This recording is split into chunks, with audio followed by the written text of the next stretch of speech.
know I'm probably catching a lot of people at supper time.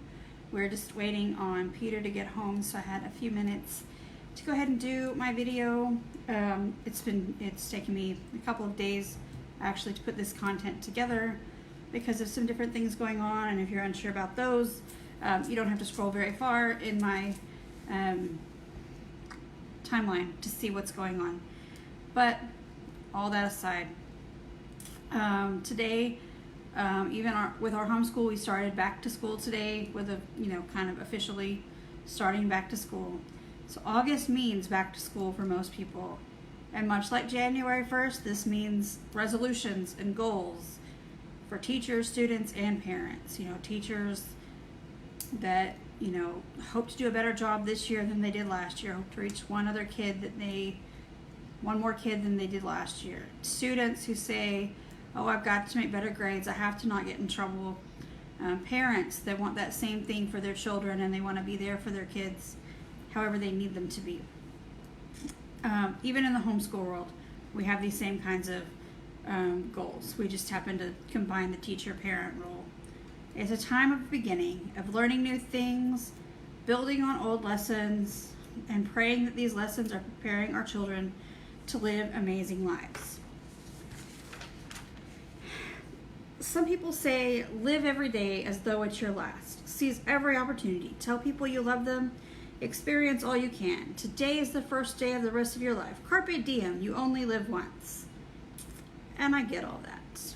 I see the benefits. But I think there is another side. What if we experienced everything like it's our first time? With a sense of anticipation, excitement, and childlike joy. What if we throw off our desire to be the expert and throw off the need to appear to know everything, and instead we look at every opportunity with a fresh set of eyes? What if we lived in order to learn something new every day? Life is full of both firsts and lasts. We cannot control or know when the last will be, but every day can be a day of firsts. The purpose of life is to live it, to taste experience to the utmost, to reach out eagerly without fear for newer and richer experiences, said Eleanor Roosevelt. She also said, life is what you make it, always has been and always will be. Helen Keller said, life is either a daring adventure or it's nothing at all. So live in such a way that your everyday moments are extraordinary. Now, if you've watched many of my videos, you know that we watch Doctor Who and we're Doctor Who fans. And there are some amazing quotes in that series. So I'm going to give you a couple right here. Some people live more in 20 years than others do in 80. It's not the time that matters, it's the person. And that was the 10th Doctor.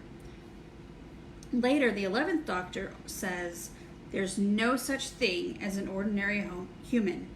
Do you know, in 900 years of time and space, I've never met anyone who wasn't important before.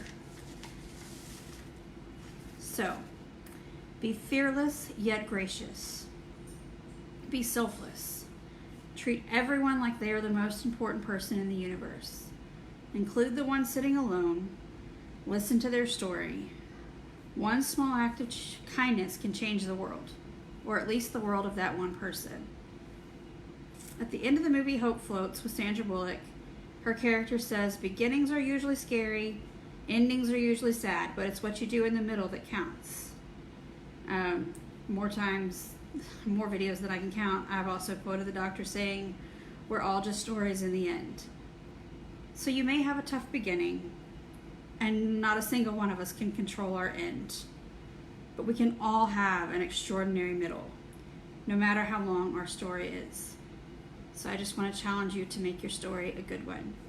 And if you'd like more quotes from the doctor to add some extra inspiration to your day, I'd be happy to send you a list of some that I found. Thanks, bye.